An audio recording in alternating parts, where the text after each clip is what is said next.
The battle raged for another 30 minutes after Jake's unit arrived. Sarah watched through the vehicle's small window as the Rangers systematically eliminated Taliban positions with deadly precision. These weren't ordinary soldiers. They moved like shadows, appearing and disappearing behind rocks and hills, each shot carefully aimed and effective. Jake's voice on the radio was calm and controlled, even as bullets whistled around his position. He coordinated his team's movements while calling in air support and medical evacuation helicopters. Sarah had seen him as a thoughtful, gentle man who read books and talked about teaching children. Now she witnessed his other side, a warrior trained to bring controlled violence to America's enemies.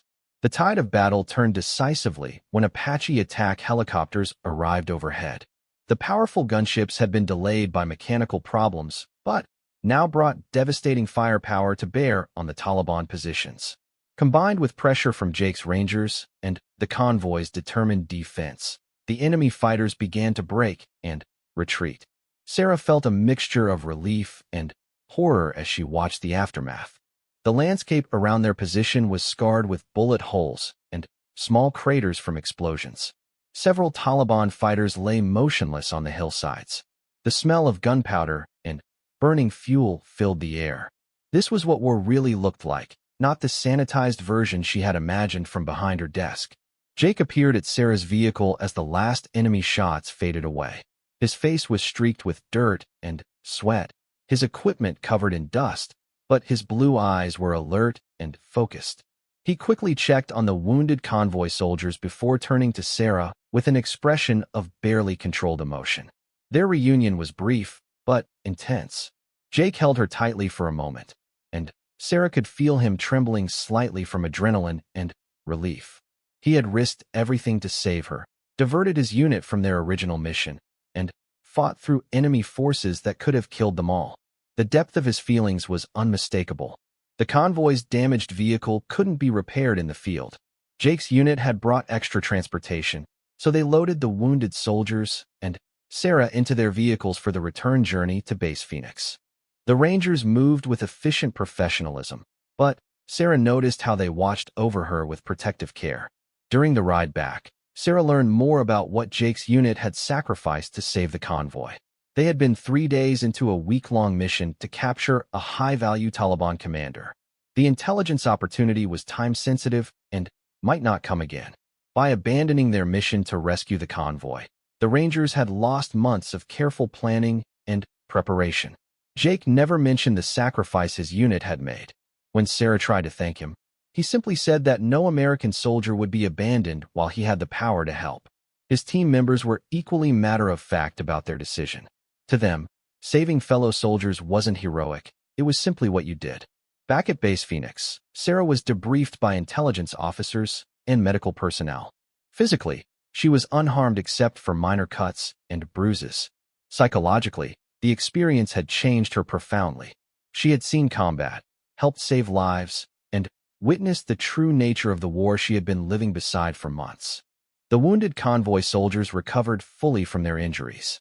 Private Johnson, the young Texan who had cried for his mother during the battle, sought out Sarah several days later. He thanked her for helping during his treatment and said her presence had kept him calm during the worst moments. Sarah realized she had found courage she never knew she possessed. Jake's unit was reassigned to a new mission within days of the rescue. The Taliban commander they had been pursuing disappeared, along with valuable intelligence about planned attacks.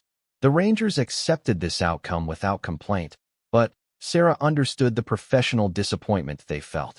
The relationship between Sarah and Jake deepened after the convoy ambush. They had faced life and death together and emerged with a bond that went beyond the casual romance they had shared before. Other personnel on the base treated Sarah differently too, with the respect accorded to someone who had been tested under fire. Sarah's role on the base evolved as well. Her combat experience made her valuable for briefing soldiers about the realities of Taliban tactics and local conditions. She began accompanying planning sessions for missions that required cultural and linguistic expertise. The translator who stayed behind had become an integral part of the base's operations. 3 weeks after the ambush, Sarah received news that her deployment would be extended by 6 months. The military needed her skills for the challenging transition period as American forces prepared to withdraw from Afghanistan. She accepted the extension without hesitation, partly for professional reasons, but mainly because she couldn't bear to leave Jake.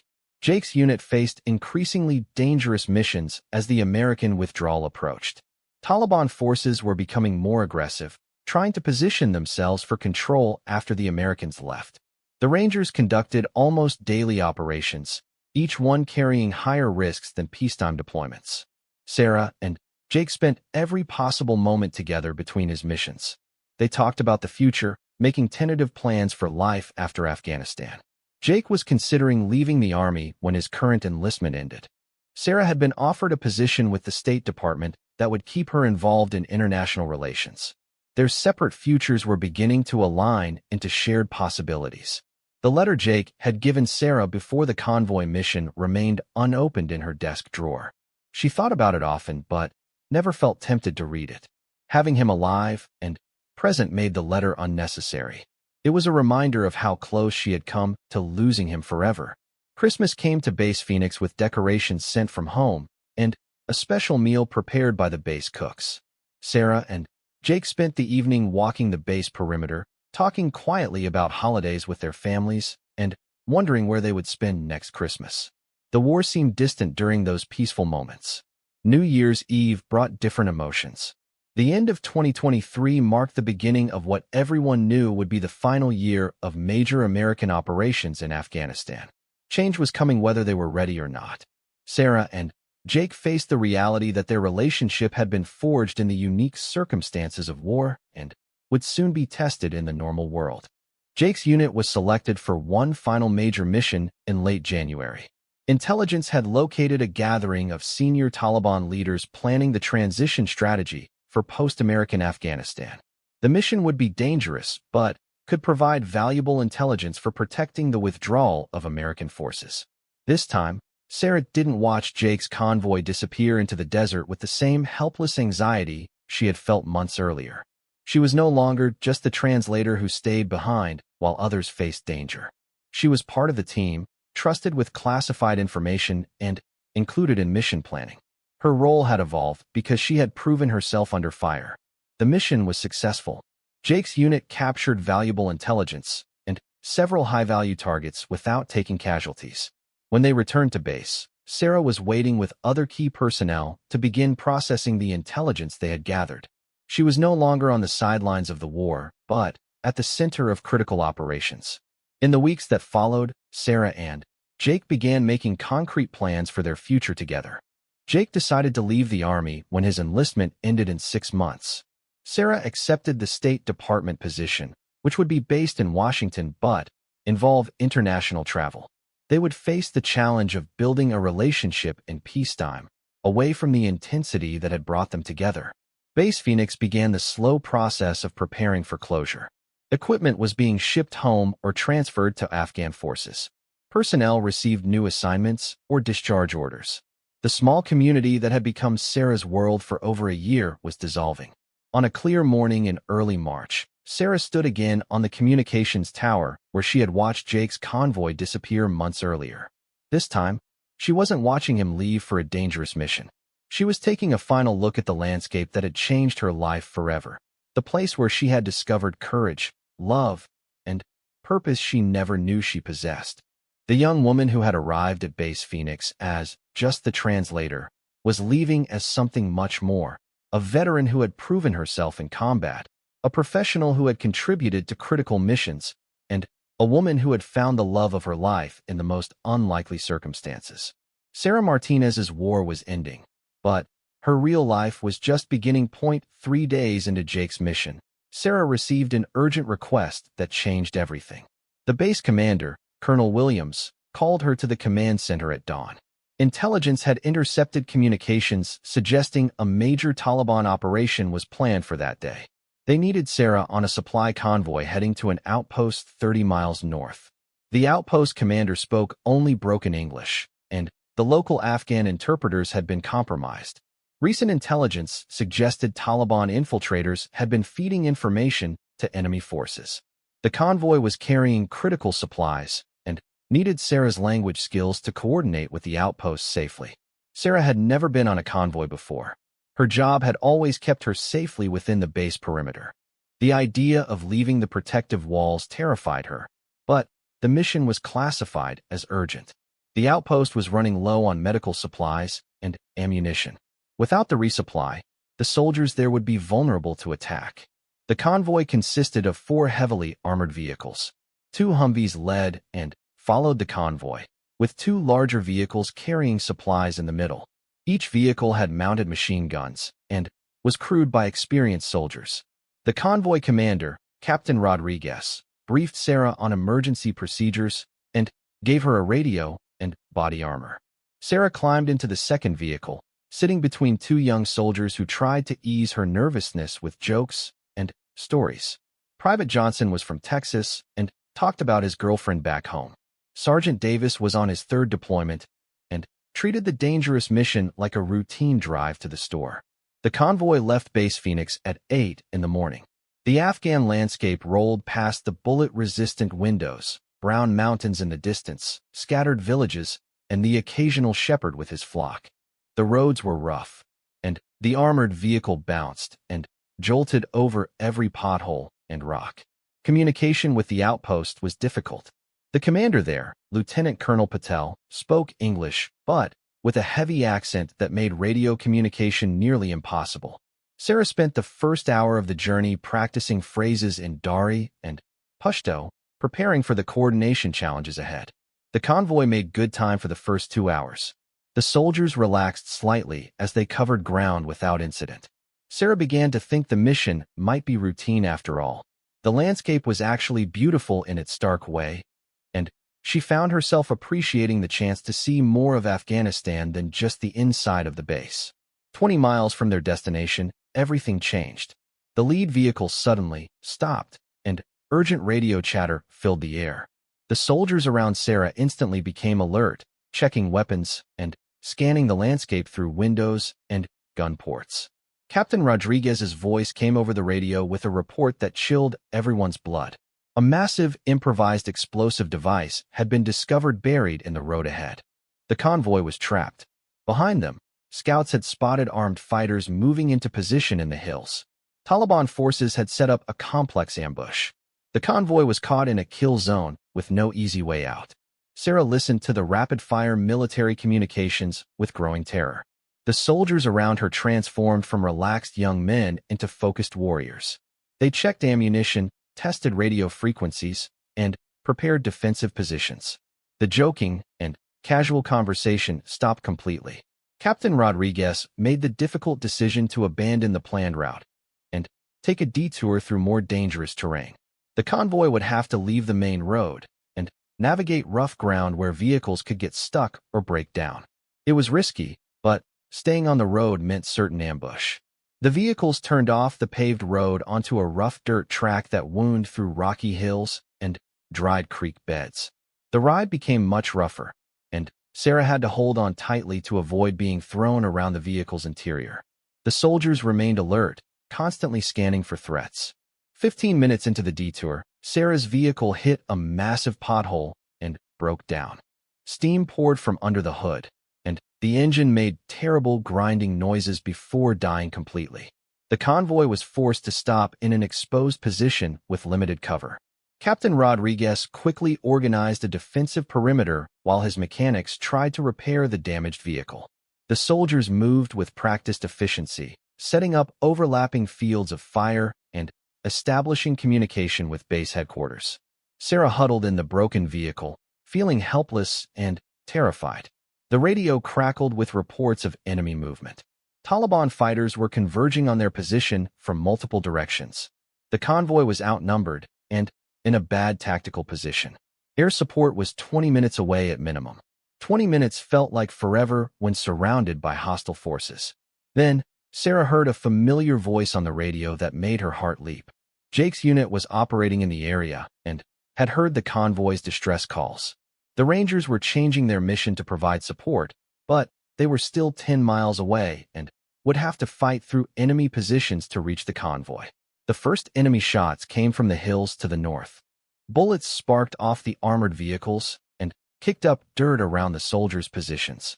The convoy's machine gunners returned fire, and the peaceful Afghan morning exploded into the chaos of battle.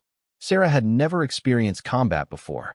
The noise was overwhelming: gunfire, shouting, radio chatter, and the whistle of bullets passing overhead. The soldiers around her fought with calm professionalism, but she could see the tension in their faces. They were in serious trouble. Private Johnson was hit in the shoulder by sniper fire and pulled into Sarah's vehicle for medical treatment. As the convoy's medic worked on his wound, Sarah held pressure bandages and tried to stay calm. Johnson was pale and scared, barely 18 years old, and crying for his mother.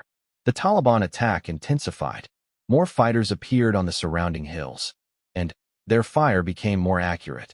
One of the convoy's vehicles took a rocket-propelled grenade hit that disabled its weapon system. The soldiers were running low on ammunition and had no way to repair their broken vehicle.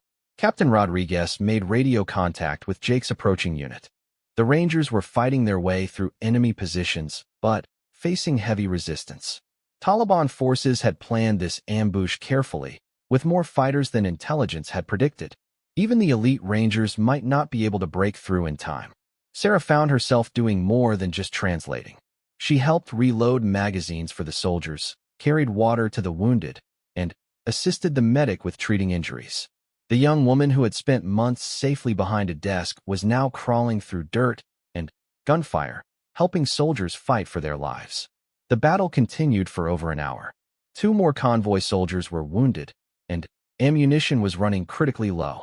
The Taliban fighters were moving closer, preparing for a final assault that would overrun the convoy's position.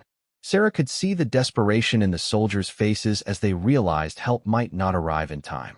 Then, through the gunfire and chaos, Sarah heard the distinctive sound of Jake's unit engaging the enemy from behind. The Rangers had fought their way through the Taliban positions and were attacking from an unexpected direction. The sound of their weapons was different, more precise, more deadly. Jake's voice came over the radio, coordinating with Captain Rodriguez to squeeze the Taliban fighters between 2 forces. The Rangers' arrival changed the entire dynamic of the battle. Instead of being trapped prey, the convoy now had powerful allies fighting alongside them. But the battle was far from over. The Taliban fighters were experienced and determined. They had invested too much in this ambush to retreat easily. The fighting intensified as enemy forces tried to escape the trap that Jake's unit had created. Sarah realized that her rescue might cost the lives of the very people trying to save her. Sarah Martinez never imagined her college language degree would lead her to a military base in Afghanistan. At 26, she spoke 4 languages fluently and had dreams of working for the United Nations. Instead, she found herself wearing a flak jacket and helmet, translating conversations between American soldiers and local Afghan civilians. The forward operating base Phoenix sat like a small fortress in the dusty landscape of Helmand Province. Sarah had been there for 8 months, working as a civilian contractor. Her job was simple but crucial: help the soldiers communicate with local villagers, translate documents, and assist during meetings with tribal leaders. Most people on the base knew her as just the translator. She wasn't a soldier, didn't carry weapons, and spent most of her time in the communications tent or the briefing rooms. The soldiers were polite but distant. She was an outsider in their tight brotherhood of warriors. Sarah's daily routine was predictable. Wake up at dawn, grab coffee from the mess tent, check overnight communications, and prepare for the day's missions. She rarely left the base perimeter. When convoys went out, she usually stayed behind, working on translated documents or preparing briefs for returning units. The base housed about 300 personnel. There were infantry soldiers, support staff, medics, engineers, and a handful of civilians like Sarah. Everyone had their role, and everyone knew their place in the hierarchy. Sarah's place was behind a desk with headphones and translation software. Staff Sergeant Jake Morrison was different from the other soldiers Sarah had met. He was a ranger, part of an elite unit that handled the most dangerous missions. Jake was tall, lean, with piercing blue eyes, and a quiet confidence that set him apart. While other soldiers were loud and boisterous during downtime, Jake was thoughtful and observant. Sarah first noticed Jake 3 weeks into her deployment. He was sitting alone in the mess tent, reading a worn paperback novel. Most soldiers played cards or watched movies on tablets during their free time. Jake reading literature surprised her. She learned later that he had a degree in history before joining the army. Their first real conversation happened by accident. Sarah was walking back to her quarters late one evening after a long translation session. The base was quiet except for the guards on the perimeter towers. She stumbled over some equipment someone had left in the walkway and fell hard, scraping her knee badly. Jake appeared out of nowhere, helping her to her feet. He insisted on walking her to the medical tent to get her knee cleaned and bandaged. During that short walk, they talked about books, about home, about everything except the war around them. Sarah learned that Jake was from Colorado, loved hiking, and had planned to be a teacher before September 11th changed his life direction. After that night, they began talking whenever their paths crossed. Jake would stop by the communications tent when he had reports to file. Sarah would sit near him during meals when his unit wasn't out on missions. They never planned these meetings, but they both looked forward to them. The other soldiers noticed, but said nothing. Romance was complicated on military bases, especially between civilians and soldiers. There were rules, regulations, and unspoken codes about relationships in war zones. Sarah and Jake were careful to keep things professional and public, but the attraction between them was obvious to anyone paying attention. Jake's unit specialized in high-risk operations. They were the soldiers who went after high-value targets, rescued captured personnel, and handled missions too dangerous for regular infantry. His team was small, tight-knit, and had been together through multiple deployments. They trusted each other completely because their lives depended on that trust. Sarah learned about Jake's work gradually. He never talked about specific missions, but she could see the stress in his face when he returned from operations. Sometimes he would be gone for days. When he came back, he would be quieter than usual, lost in thoughts he couldn't or wouldn't share. The relationship between them grew slowly. Stolen conversations in quiet corners of the base. Shared books passed back and forth. Long talks during the cooler evening hours when the desert heat finally broke. They both knew they were falling for each other, but neither wanted to complicate their already complicated situation. Sarah's job gave her access to intelligence reports and mission briefs. She began to understand the dangerous reality of Jake's work. His unit had a casualty rate higher than any other on the base. They volunteered for missions other soldiers avoided. They were heroes, but heroes who might not come home. The war in Afghanistan was winding down, but violence was actually increasing in their sector. Taliban fighters were becoming more aggressive, using better weapons and more sophisticated tactics. Every convoy that left the base faced potential ambush. Every patrol could trigger improvised explosive devices. Every mission carried the possibility of not returning. Sarah tried not to think about the dangers Jake faced, but it was impossible to ignore. Every time alarms sounded on the base, her heart would race until she confirmed his unit was safe. Every casualty report made her stomach turn. She was falling in love with a man whose job was to put himself in harm's way. Their relationship was an open secret on the base. Other soldiers would smile knowingly when they saw Sarah and Jake together. The officers pretended not to notice as long as it didn't affect operational readiness. Even Jake's team members, initially protective and suspicious of outsiders, began to accept Sarah's presence in their informal family. One evening in late September, Jake found Sarah working late in the communications tent. The base was quiet except for the distant sound of generators and radio chatter from the command post. He sat down across from her desk and waited until she finished her translation work. When she finally looked up, Jake's expression was serious. He told her that his unit had been assigned a major operation. They would be leaving the next morning for what could be a week-long mission in hostile territory. The details were classified, but from his demeanor, Sarah understood it was especially dangerous. They talked until dawn about everything except the mission, about their childhoods, their dreams, their fears about the future. Jake told her that meeting her had changed his perspective on life after the military. Sarah admitted that she had never felt this way about anyone before. As the sun rose over the Afghan mountains, Jake had to report for his mission briefing. Before leaving, he gave Sarah a letter and asked her not to read it unless something happened to him. She promised, hoping she would never need to open it. That morning, Sarah watched Jake's convoy leave the base. 5 armored vehicles carrying 12 of the Army's most elite soldiers into the dangerous wilderness beyond the base perimeter. She stood on the communications tower until the vehicles disappeared into the desert haze, carrying with them the man she loved into an uncertain fate. She was just the translator in base, until enemy hit the convoy and met an Army ranger.